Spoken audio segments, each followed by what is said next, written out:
Assalamualaikum warahmatullahi wabarakatuh.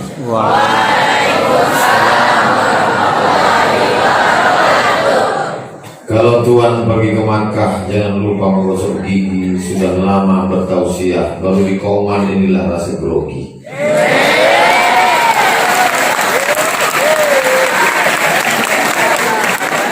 Anak Kauman hafal Quran, sudah tampil ke depan. Santri Kauman pidato pakai bahasa Arab juga sudah. Direkturnya pula bahasa Inggris ditutup bahasa Jepang. Masya Allah, tabarakallah. Harimau mati meninggalkan belang, gajah mati meninggalkan gading, manusia mati meninggalkan utang. Manusia mati meninggalkan nama baik atau nama buruk. Jadi adik-adik saya yang ada di pesantren Muhammadiyah Kauman Padang Panjang ini punya, saya tidak mengatakan beban. Nanti kalau dikatakan beban, ini menjadi beban. Saya tak mau adik-adik jadi stres. Tapi nama ini namanya sudah terlanjur besar. Haji Abdul Malik Karim Allah. Jadi kalau ada di antara adik-adik ini yang belajar di Al-Azhar Mesir, orang bertanya, itu dari mana? Dari Kauman Muhammadiyah Penampanjang. Oh, wajar. Buya Hamka kan dapat doktor dari Mesir. Artinya dikatakan wajar, biasa, karena kalian membawa nama Haji Abdul Malik Karim Allah. Artinya yang siap mental, alhamdulillah. Yang tak siap, ya siap-siap kan. Jangan lantas gara-gara cakap Ustaz Abdul Somad ini lalu besok adik-adik saya keluar aja lah Bu, kenapa saya tak siap mental. Mudah-mudahan semuanya istiqomah insyaallah. Ada yang tahu di mana rumah Buya Hamka di Jakarta? Tak ada. Ada yang tahu berapa jumlah anak Buya Hamka, cucunya, keturunannya yang masih hidup sekarang? Tak tahu. Tapi nama besarnya sampai hari kiamat dikenang sepanjang zaman. Kenapa? Karena prestasi. Begitu juga dengan yang ada di kanan dan kiri saya ini, sampai ke depan anak-anakku akan bercerita. Dulu waktu kami di pesantren Kauman Muhammadiyah Padang Panjang, waktu itu ada ketua ikatan pondok pesantren se-Sumatera Barat, namanya Ustadz Jel Fatullah. Beliau kakak kelas saya waktu di Mesir, yang duduk di sebelah kiri sana. Lalu kemudian kalian akan cerita ke anak cucu murid-murid santri kalian. Dulu mudir direktur pesantren Kauman adalah seorang ibu, Dr. Derliana. Maka menjadi sejarah. Waktu kami kumpul ramai-ramai, ada Bapak Wali Kota yang diwakili oleh Bapak Asisten Ustadz Zulfikar. Ada hadir buya-buya pimpinan Muhammadiyah. Ada hadir tokoh-tokoh masyarakat, konglomerat, bisnismen. Tinggal apa yang mau kita tinggalkan. Buya Hamka tidak meninggalkan rumah mewah, megah, enggak. Dia meninggalkan tafsir Al-Azhar. Buya Hamka meninggalkan tenggelamnya kapal Van der Wijk. Buya Hamka meninggalkan di bawah lindungan Ka'bah. Buya Hamka meninggalkan film yang difilmkan, disinetronkan, menjadi inspirasi buat orang sampai hari ini, walaupun meninggalnya lebih sudah 40 tahun. Jadi adik-adik ke depan berpikir mau meninggalkan apa. Saya insya Allah Pak Ustadz juga akan mengikut jejak Buya Hamka. Alhamdulillah. Saya Pak Ustadz tidak punya ide untuk menulis. Insya Allah punya ide untuk meninggalkan harta yang banyak. Amin. Kita ini tinggal pilih saja antara 3 yang mengalir itu. Shadaqatun jariyah, ilmun yuntafa'u bih, waladun salih. Ayah-ayah kalian, bapak ibu wali santri yang ada di rumah, insya Allah meninggalkan anak-anak yang soleh, yang solihah yang ada di depan saya. Amin. Bagi yang tidak punya anak, mohon maaf, maka dia bisa meninggalkan ilmu yuntafa'u bih, ilmu yang bermanfaat, menulis buku, berkarya. Buya Imam Nawawi tidak punya anak. Imam Nawawi meninggal dalam keadaan masih lajang. Tapi kalau kita baca kitab Arba'in Nawawi, Riyadhus Shalihin Nawawi, Al-Azkar Nawawi, Rawdatul Talibin wa Umdatul Muftin Nawawi, Al-Minhaj Syarah Sahih Muslim Ibn Al-Hajjaj Nawawi, Al-Majmu' Syarah Muhadzab Nawawi. Dia tak ada meninggalkan anak, tapi karya belajar kitab ulumul hadis. Maka kita membaca kitab Tadribur Rawi Syarah Taqrib An-Nawawi. Imam Nawawi menulis kitab Taqrib disyarah oleh Imam As-Suyuti. Nama kitabnya Tadribur Rawi Syarah Taqrib An-Nawawi. Belajar kita fikih Imam Asy-Syirazi disyarah oleh Imam An-Nawawi. Itulah dia Majmu' Syarah Muhadzab Asy-Syirazi. Kita baca kitab Sahih Muslim, tak paham kita, dijelaskan oleh Imam An-Nawawi. Itulah judul kitabnya Al-Minhaj Syarah Sahih Muslim Ibn Al-Hajjaj. Dia tak punya anak, tapi punya kitab. Saya Pak Ustadz punya anak, alhamdulillah, punya kitab juga, bagus, luar biasa. Lalu kemudian kalau kita tidak bisa dua-dua ini, masih ada satu jalur lagi, yaitu jalur meninggalkan bangunan 1, 2, 3 sak semen, batu bata, kerikil, atap, kosen, pintu, meja, jendela. Tak tahu siapa yang mewakafkannya, tidak tertulis di sini 2 sak semen, 4 bulan, tidak ada. Tapi pahalanya mengalir sampai hari kiamat, insya Allah. Amin. Inilah asrama yang akan dibangun 13,5 miliar. Itu kalau dibelikan cendol, menyelam sambil mencendol, gembung kita. Tapi kalau dibelikan ke makanan kuliner, ma'akalta fa'afnaita, yang dimakan busuk. Wa malabista, dibelikan ke pakaian. Wa malabista fa'ablaita, yang kau pakai lapu. Jamaah lari-lari dari toilet, kamar mandi, musola. Ustaz Somad, ada apa Pak? Ada yang jam saya tadi di kamar mandi. Kenapa? Waktu wudhu lupa. Jam saya itu harganya 70 juta Pak Ustaz. Yang katanya sih ya. Ada orang nanya jam. Jam itu gunanya kan untuk menunjukkan waktu. Oh, harganya 100 juta dengan harganya 70.000, fungsinya cuma satu, menunjukkan waktu. Asal sudah tahu waktu cukup. Untuk apa punya jam 700 juta kalau mati? Fungsinya itu untuk menunjukkan waktu. Sebentar sampai ini. Kenapa? Takut Pak Ustadz ada orang merokok nanti asapnya masuk kemari. Ini harga baju saya ini 5 juta Pak Ustadz. Yang bertanya siapa? Fungsi baju itu untuk menjaga diri. Kalau panas tak kepanasan, kalau dingin tidak kedinginan. Hari ini orang pakai baju panas kepanasan, dingin kedinginan. Karena baju hanya untuk style, hanya untuk gaya. Dia sudah kehilangan. Makanya Islam mengajarkan kulu, makanlah, washrabu, minumlah, wala tusrifu, jangan berlebih-lebihan. Kul, makanlah, washrab, minumlah, walbas, berpakaianlah, watasaddaq, bersedekahlah, min ghairi sarafin wala makhilatin. Bukan hanya untuk ikut-ikutan, bukan hanya untuk kesombongan, bukan hanya untuk menunjukkan prestis diri. Ma'akal tafafnaita, yang kau makan busuk, wa malabista, yang kau pakai lapu, wa matasaddaqta, yang kau sedekahkan, yang kau wakafkan, yang kau infakkan. Itulah yang akan mengalir sampai hari kiamat. 1928 berawal dari tabligh school, berubah menjadi Kulliyatul Muallimin. Kulliyatul Muballighin, dan finalnya adalah pesantren Kauman Muhammadiyah Padang Panjang.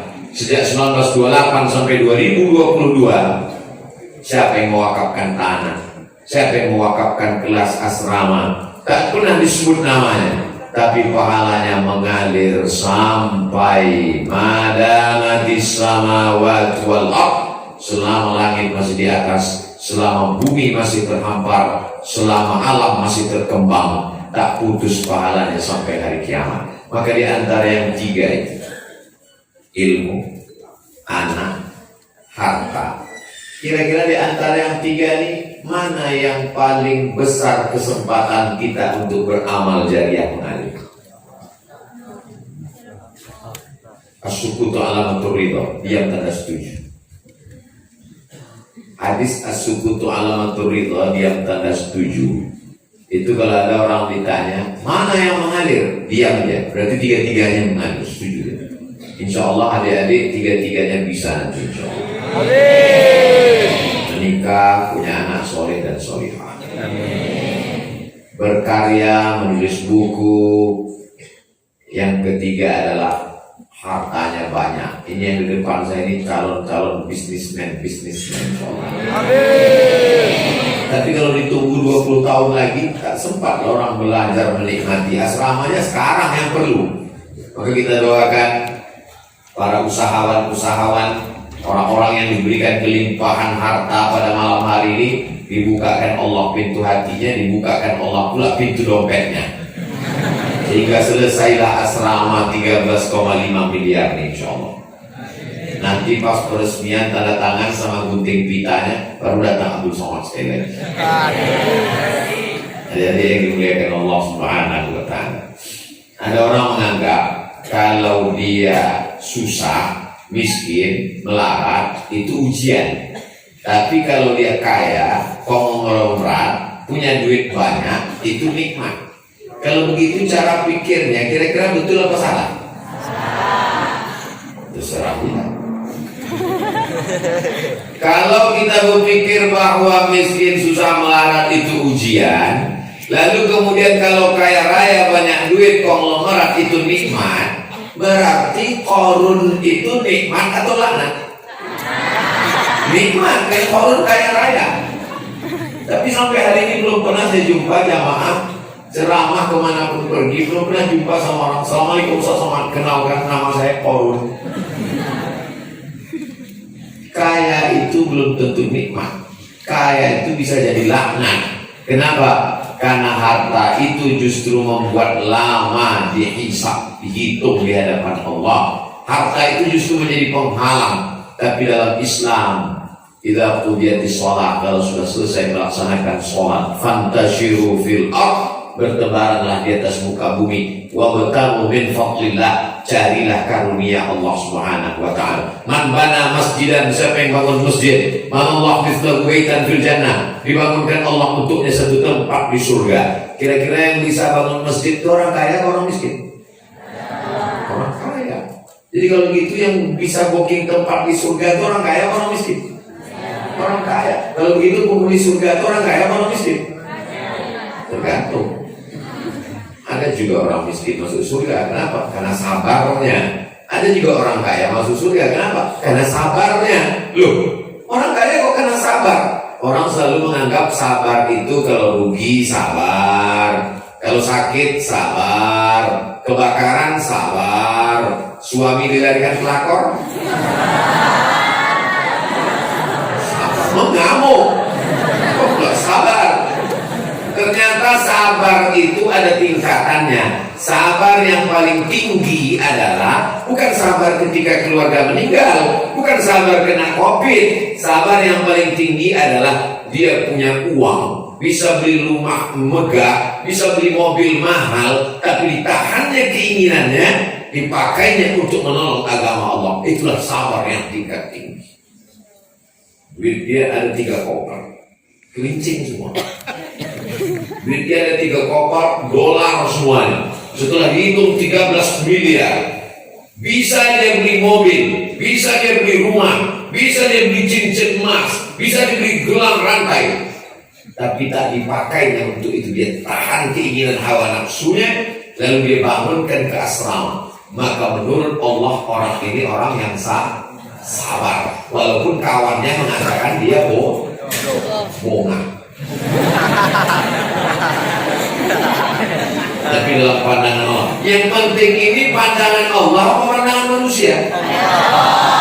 Allah. Makanya dikatakan innallaha ma'as-sabirin. Allah akan selalu bersama dengan orang yang sabar. Tapi sabar yang level paling bawah. Walanabluwannakum bi syai'in minal khawf wal ju' wa naqsin minal amwal wal anfusi was thamarat wa basyiris sabirin alladzina idza asabatuhum musibah qalu inna lillahi wa inna ilaihi raji'un. Itu sabar kelas ekonomi. Semua orang bisa. Semua orang sakit memang sabar. Orang sakit di rumah sakit itu kalau ditanya, Bapak sabar? Ya sabar Pak Ustaz, mau ngapain lagi? Kalau tak sabar apa? Mau ngamuk? Bukannya kalau ngamuk kita sehat? Tidak kan? Mesti sabar. Tapi ada orang yang duitnya banyak, bisa dia sabar. Mestinya dia bisa beli gelang emas. Kalau duit 1 miliar, 1 gram emas itu sekarang sekitar 1.100.000. Tapi karena kita udah lama kenal 1 juta aja. Jadi kalau dia punya uang 100 juta, berarti 1 on anting-antingnya. Sebelah kanan 1 on, sebelah kiri 1 on. Kalau pergi undangan merah mukanya, kenapa? Berat.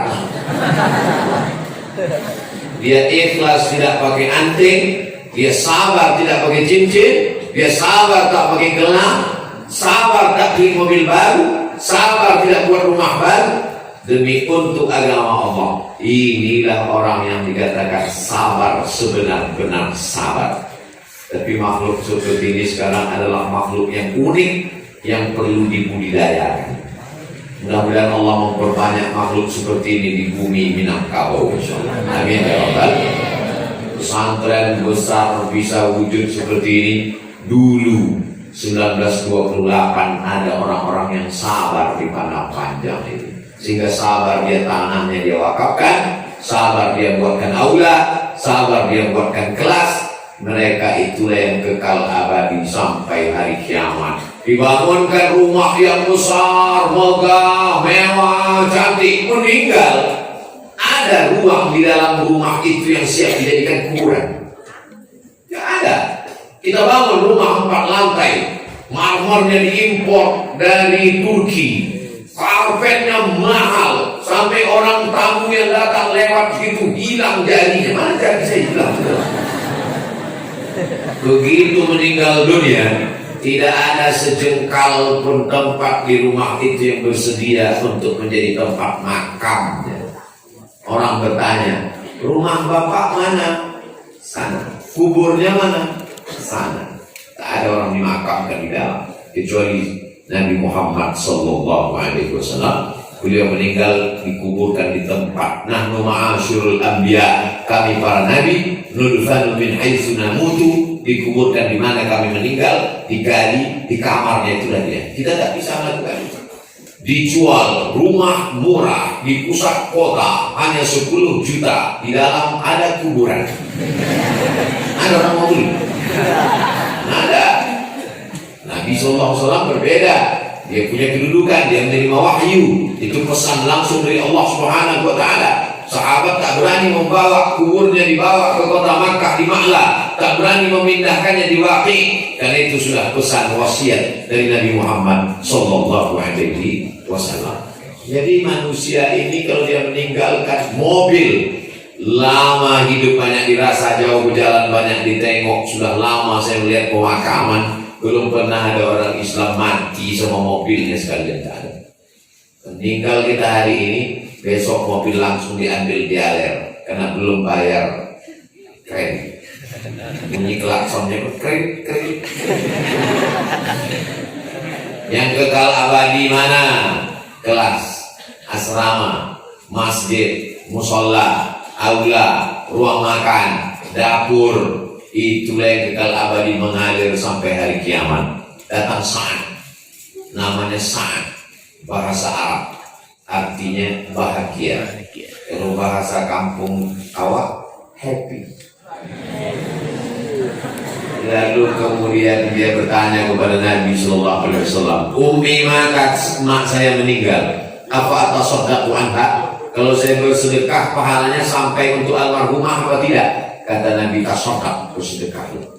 Ayu sedekahul afdal, apa sedekah yang paling afdal? Saqiul ma, memberikan air minum. Air minum aja dapat pahala, apalagi brownies, berondong manis.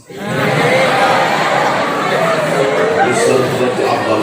Apa sedekah yang paling afdal? Saqiul ma, maka saat langsung menggali sumur, diwakafkannya sumur. Sumur ini diwakafkan, airnya mengalir untuk almarhumah. Jadi saudara-saudara kita yang diberikan Allah kelebihan rezeki, ini satu kelas untuk almarhumah ibu saya, ini satu asrama untuk almarhum ayah saya.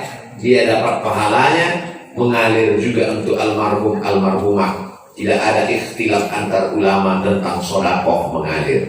Kalau tentang baca Quran masih ada ikhtilaf. Kalau tentang sholat masih ada ikhtilaf. Tapi tentang sedekah mengalir untuk orang meninggal dunia, tak ada ikhtilaf berdasarkan hadis ini. Jadi kalau bersedekah, niatkanlah untuk almarhum ayah, almarhumah ibu, almarhum abang, almarhumah kakak, almarhum adik. Maka yang bersedekah dapat, yang diniatkan juga dapat. Mudah-mudahan Allah bukakan pintu rezeki kita sehingga sebelum meninggal dunia kita sempat berbuat wakaf yang mengalir sampai hari kiamat, insyaallah. Amin ya rabbal alamin. Lalu dikatakan umat Islam ini mesti miskin, susah, melarat, bajunya compang-camping, jubahnya koyak sobek, perutnya diikat dengan batu. Ini ajaran Belanda supaya umat Islam miskin, melarat, mudah dijajah, diadu domba, DVD, umat Islam ini disuruh miskin. Tanah kamu ini jangan garap, biar kami yang nanam karet, biar kami yang nanam tembakau, biar kami yang nanam sawit. Kalian cukup bertasbih, bertakbir, berzikir. Subhanallah. Mati.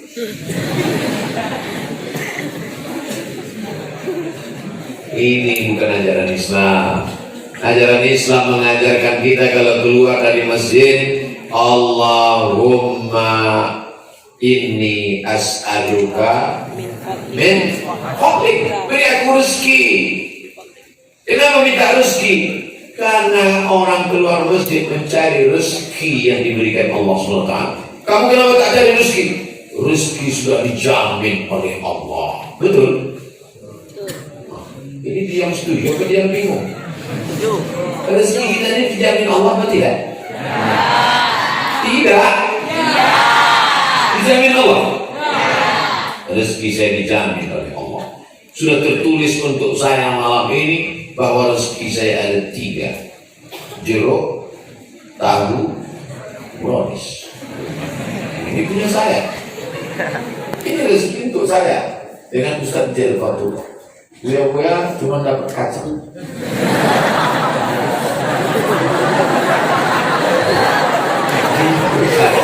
Ini dikasih kan? Memang kacang. Itu saya. Tapi kalau saya tidak berusaha untuk membuka plastiknya, mau melumpek kronis kemuliaan Allah.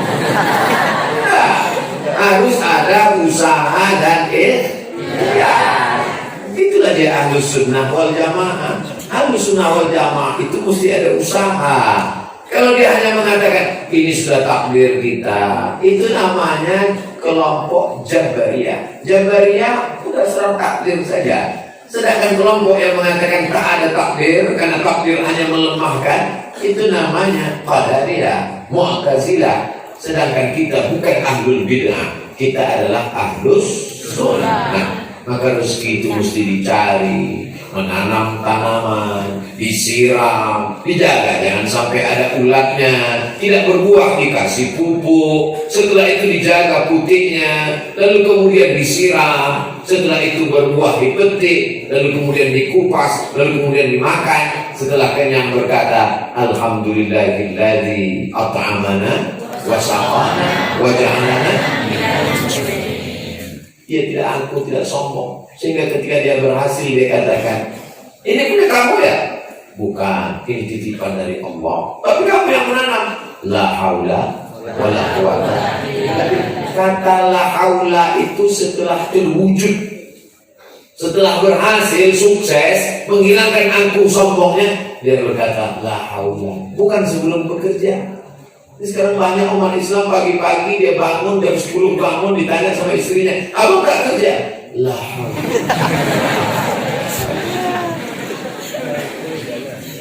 Ini banyak orang bukan mencari kebenaran. Orang yang begini bukan mencari kebenaran, dia mencari pembenaran. Sebetulnya dia malas, sebetulnya dia cuma mau tidur, sebetulnya dia tak sembahyang subuh, sebetulnya dia kesiangan. Tapi dia mencari pembenaran terhadap kemalasannya itu. Dia tarik ayat, dia tarik hadis untuk melegitimasi dosa-dosanya. Dua kesalahannya.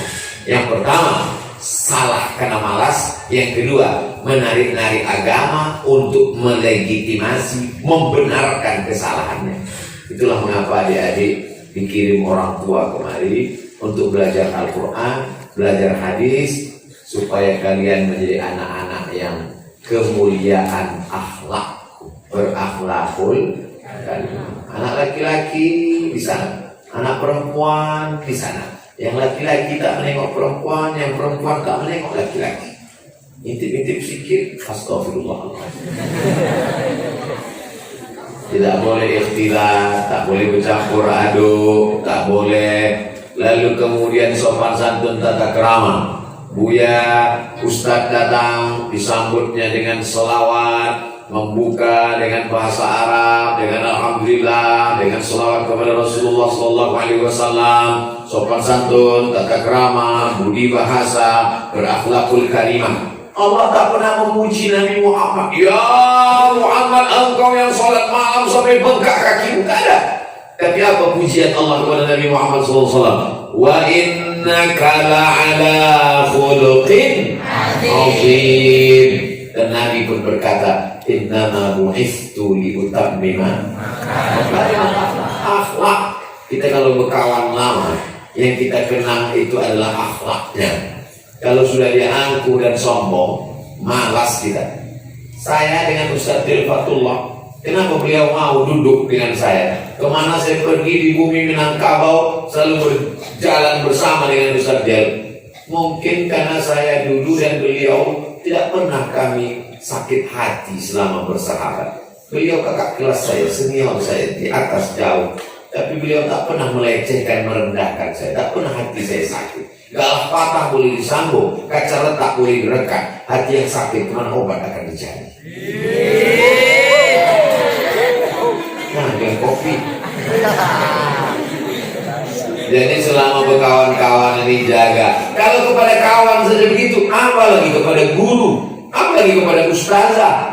Kemuliaan akhlak.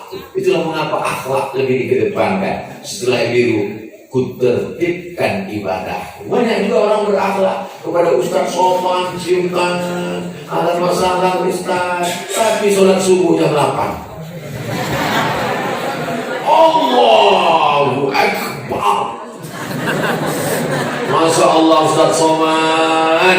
Dulu sebelum masuk pesantren anak saya itu susah saya bangunkan subuhnya Pak Ustaz. Sekarang setelah dia masuk pesantren, balik liburan, saya tengok duhanya tak tinggal Ustaz. Rupanya sholat subuh kesiangan. Tertibkan ibadahku, ibadahnya tertib. Ini bukan main lagi. Allahu Akbar. Inna sholati wa nusuki wa mahyaya wa mamati lillah. Heran maknya. Ini sholat apa? Kenapa? Jam 2.30 zuhur. Rasanya udah terlambat betul. asar belum azan, di mulutnya bukan main. Allahu Akbar, Engkau yang maha besar Allah. Kata malaikat,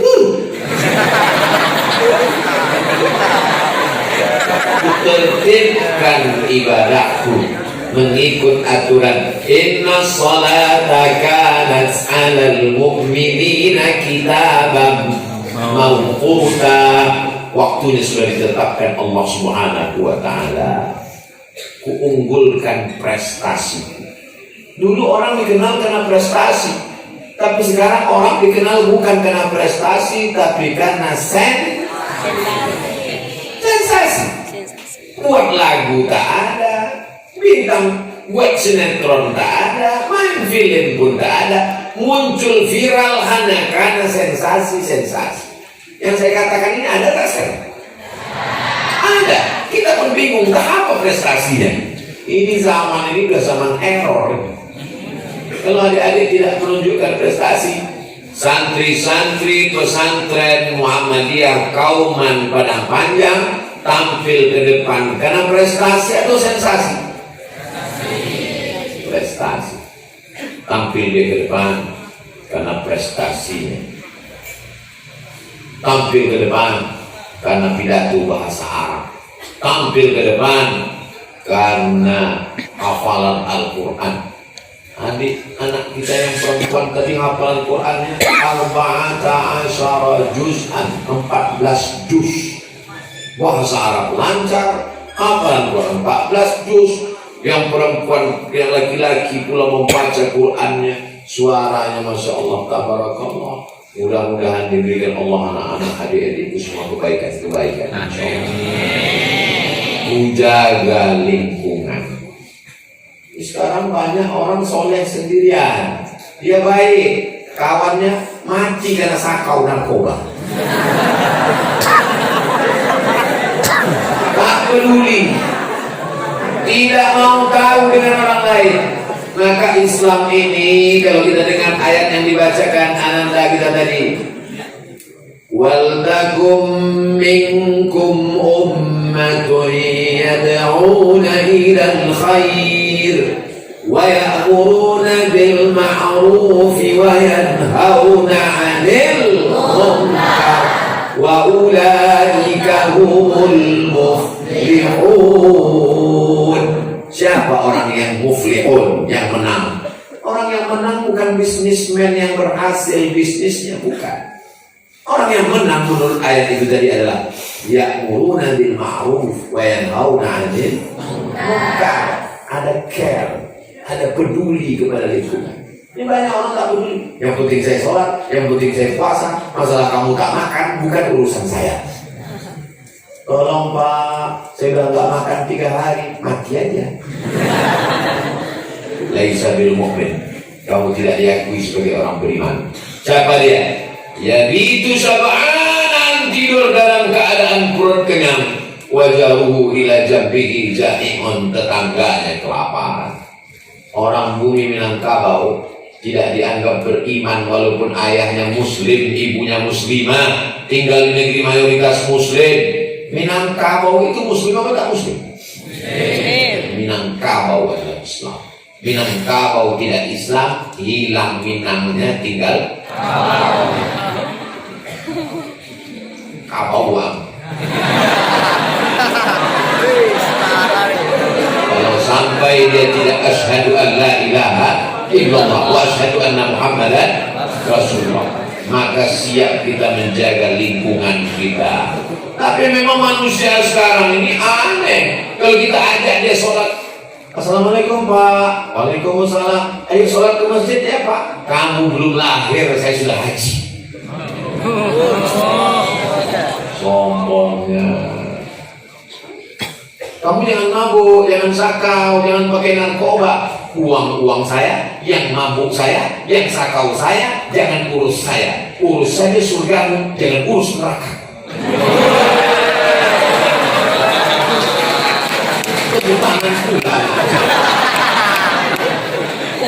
Ditulis batu di baju depan, urus surgamu, jangan urus neraka. Untungnya lawan dia bicara ini bukan orang yang jahat, bukan orang yang nakal, bukan preman, tapi santri dari pesantren Kauman Muhammadiyah Padang Panjang. Dengan lembut dia bantah. Apa kata dia? Memang uang kamu, yang mabuk kamu, yang sakau kamu, yang mati kamu. Tapi kalau azabnya datang, tsunami datang, galodo datang, gempa bumi datang, yang tenggelam bukan cuma rumah aku aja, bodoh.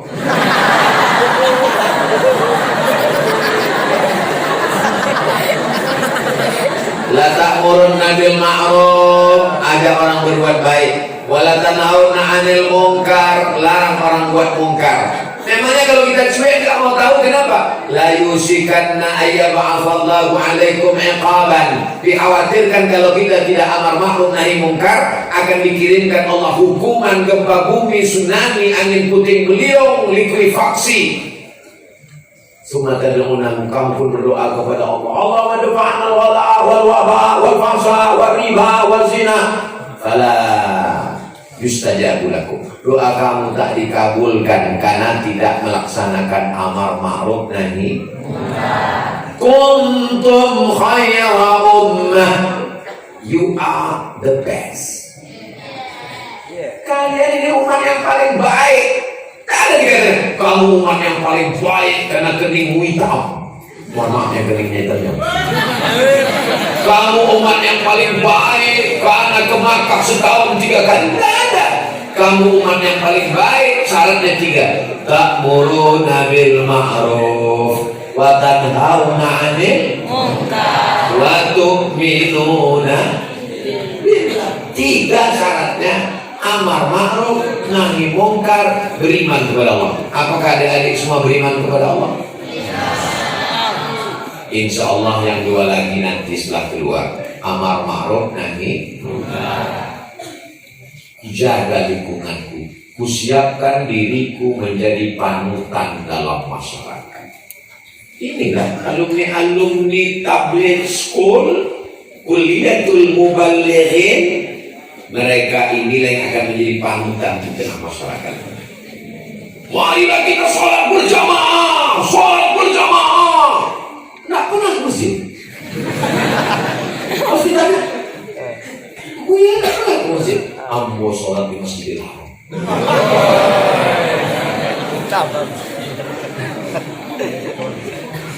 Kalau ada orang di Indonesia mengaku sholat di Masjidil Haram, antara Makkah dengan Padang Panjang itu beda waktunya 4 jam, guys.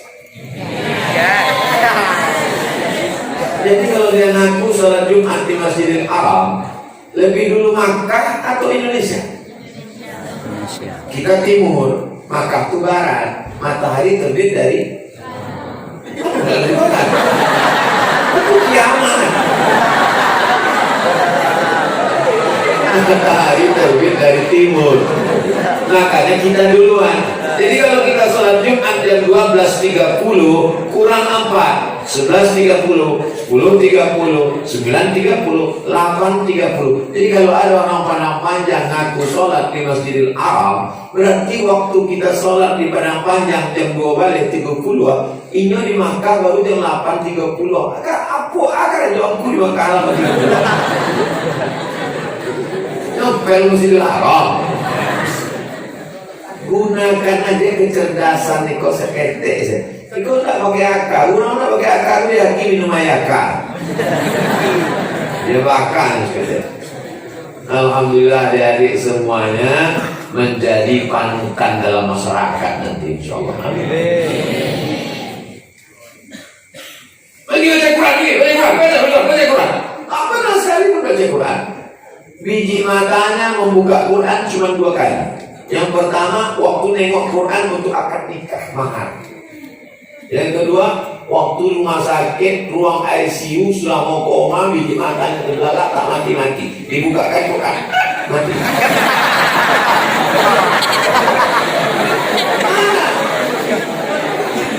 Atamuruna an-nasa bil birri wa tansawna anfusakum wa antum tatluna al-kitab.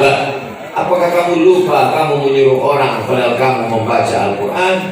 Kabura maqtan indallah, dosa murka yang paling besar di sisi Allah. Antaqulu ma la taf'alun, kamu hanya bicara tapi tidak mengamalkannya. Jangan pacaran, gak boleh pacaran, pacaran itu haram. Saya insya Allah ceramah di mana-mana, di kampus, di pesantren, gak boleh pacaran. Kenapa? Karena saya di Mesir dari tahun 98 sampai 2002, 4 tahun tidak pernah pacaran. Memang gak pacaran? Tidak. Kenapa? Persaingan ketat.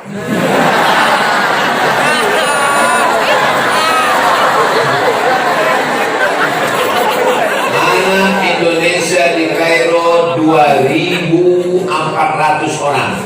Di zaman kami dengan Buya Jelfatullah, anak Indonesia 2.400 orang. Saya tergabung di KSMR, kelompok studi mahasiswa Riau. Ustaz Jelfatullah di KMM, kekeluargaan mahasiswa Minangkabau. Jumlah paling berapa mahasiswa Minangkabau maksudnya? 200 orang. Kami 75 orang sih. Dulu awalnya Riau ini bergabung dengan KMM. Tahun 86 memisahkan diri. Jadi kami integrasi dulu awal. Lalu kemudian memisahkan diri dari KMM. Itulah di kelompok studi mahasiswa Riau. Sedikit cuman 2.400, laki-laki 2.100, perempuan 300. Jadi kalau saya termasuk yang tereliminasi. Kalah persaingan. Tapi itu nikmat bagi saya untuk lebih fokus. Yang kedua, kenapa saya tidak punya pacar waktu itu? Karena perempuan tidak ada mau sama laki-laki yang tak berduit. Perempuan itu mau sama kalian karena kalian ada duit. Kalau kalian tak ada duit, ada perempuan yang mau, berarti dia kakak.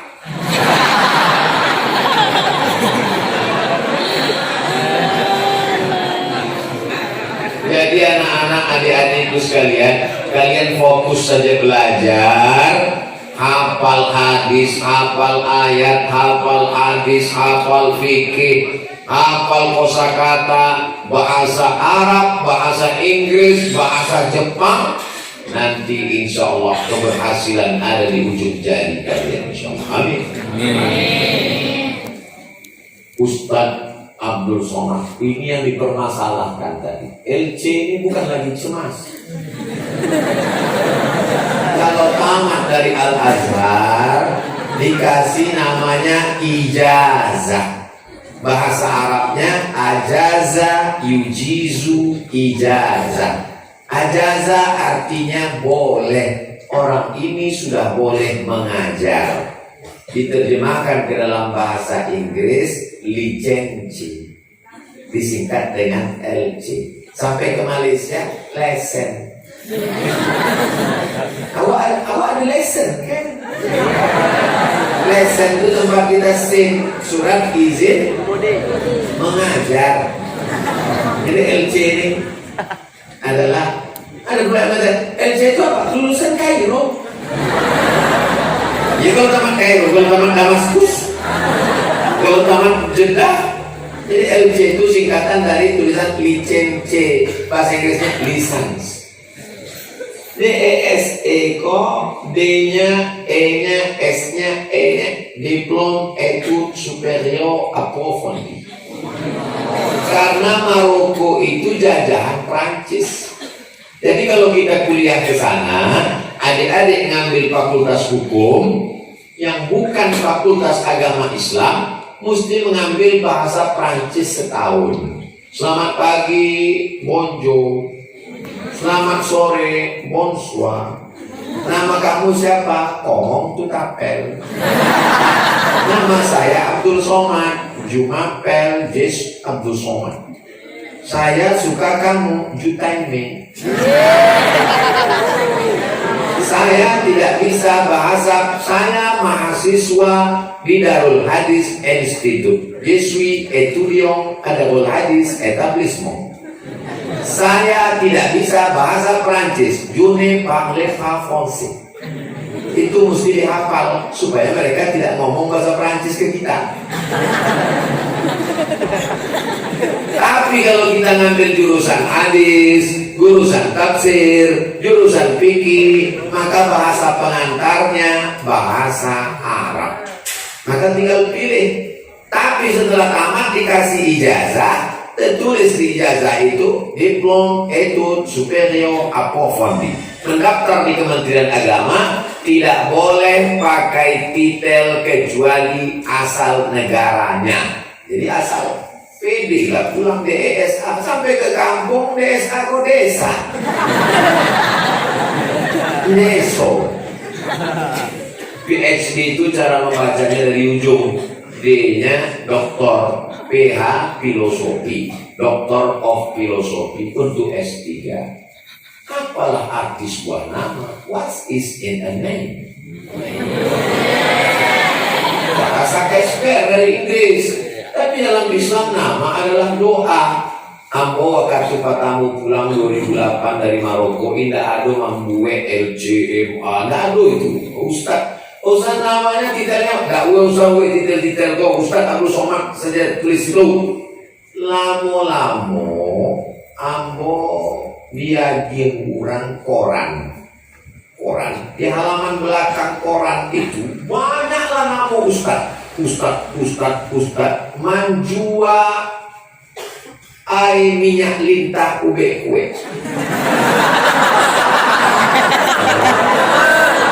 Jadi yang mau khawatir, mereka orang tak ada orang yang tidak bisa membedakan mana ustaz penceramah, mana ustaz yang menjual obat. Nah itulah asal tulis titel itu punya panjang. Tapi kalau upaya menyebutnya tak usah sebutkan. Nama saya mudah mengingatnya, cukup 3 huruf saja. UAS, ujian akhir semester. Tapi adik-adik mesti tahu, karena Ustaz Somad pernah datang ke pondok. Mana tahu nanti ada orang bilang, apa itu? Titelnya nggak jelas. Oh, itu udah dijelaskan Ustaz Somad dulu. DSA itu ada singkatannya itu, ada kepanjangannya. Apa kepanjangan? Nggak mau ingin tahu.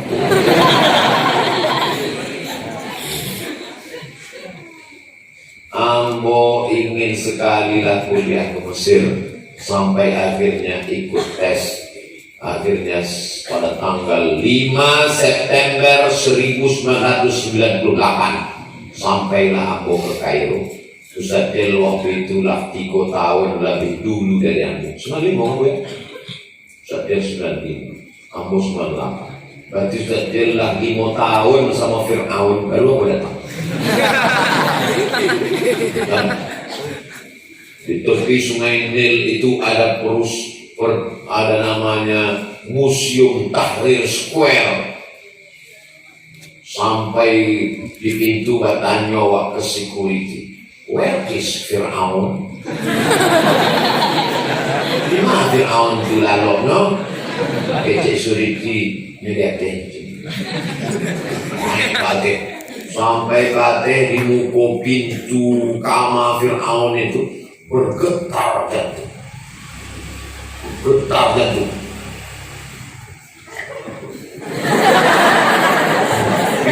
Pintu kamar tertulis di situ kamar Fir'aun.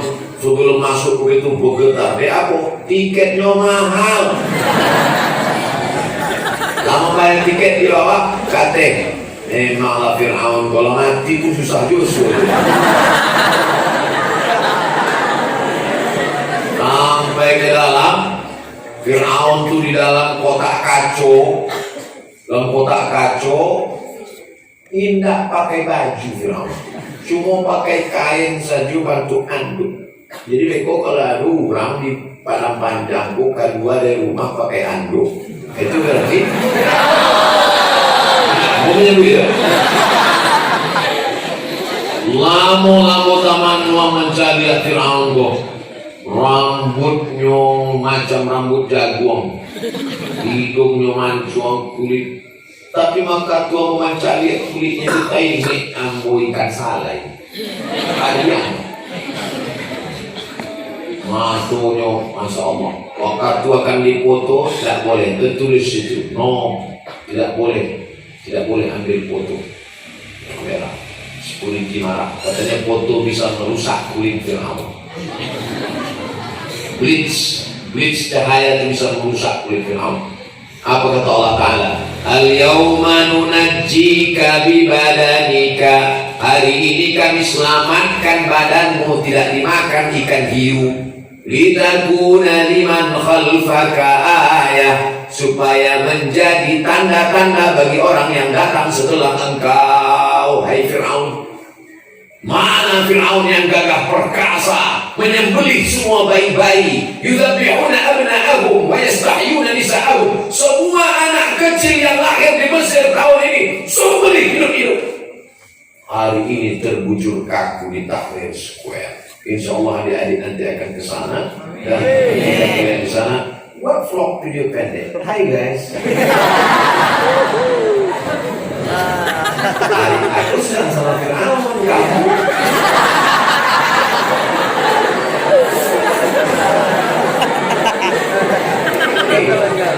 Insya Allah ada di antara adik-adik nanti dapat beasiswa dari Harvard University.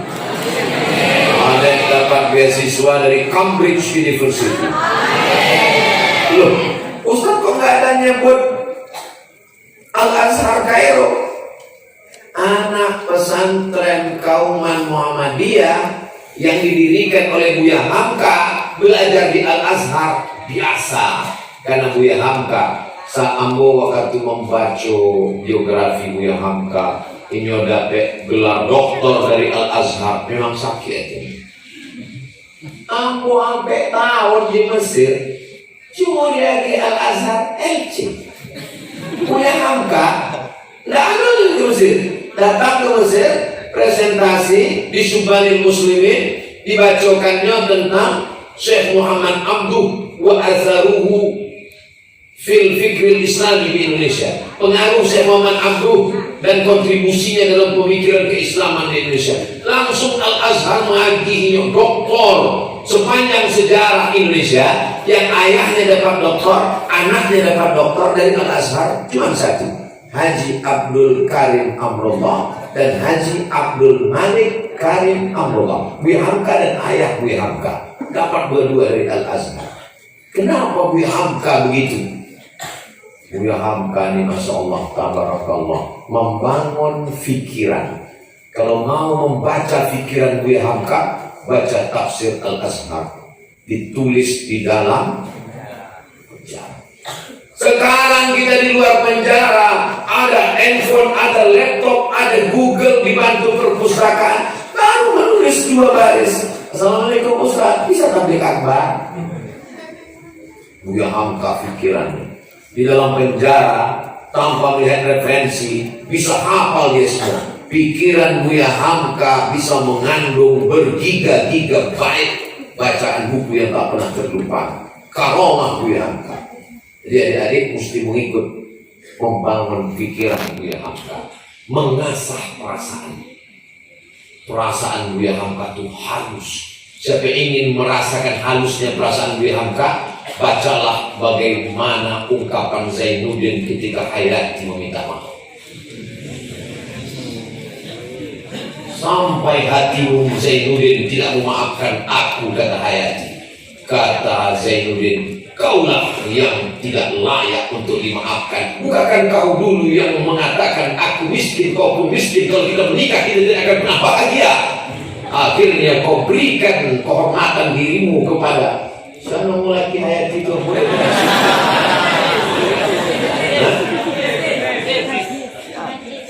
Aziz, ternyata banyak juga. Itu Ambo dari Batam naik speed ke Tanjung Pinang, diputakan orang speed itu kapal tenggelamnya kapal Panterwi. Kami pun menonton.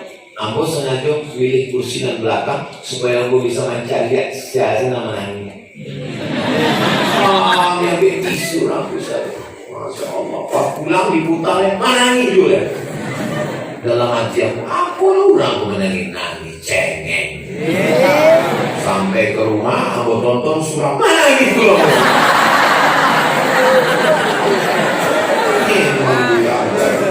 Halus dan mengokohkan perjuangan.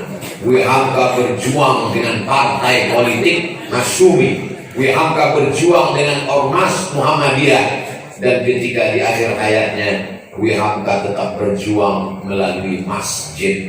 Dia mengajar kitab tasawuf modern di Masjid Al-Azhar. Tapi Buya Hamka tidak meninggalkan harta. Dia tidak menguasai Al-Azhar, dia tidak menguasai Kauman. Dia meninggalkan kontribusi pemikiran. Adapun anak-anaknya diserahkan untuk berjuang. Ini kalau keikhlasan ini kita ambil, insya Allah akan lahir Buya Hamka yang luar biasa di masa akan datang. Insya Allah, amin. Tadi ambo mulai jam 9:30, kinilah jam 10:30, pas 60 menit sesuai dengan tertulis di botol 600 ml. Mudah-mudahan ambo sampaikan itu konan baik-baik saja, insya Allah. Nanda baik itu adalah Al-Fakir Abdul Somad. Terima kasih banyak. Jazakumullah khairal jaza. Ambo kembalikan ke moderator protokol. Wassalamualaikum warahmatullahi wabarakatuh.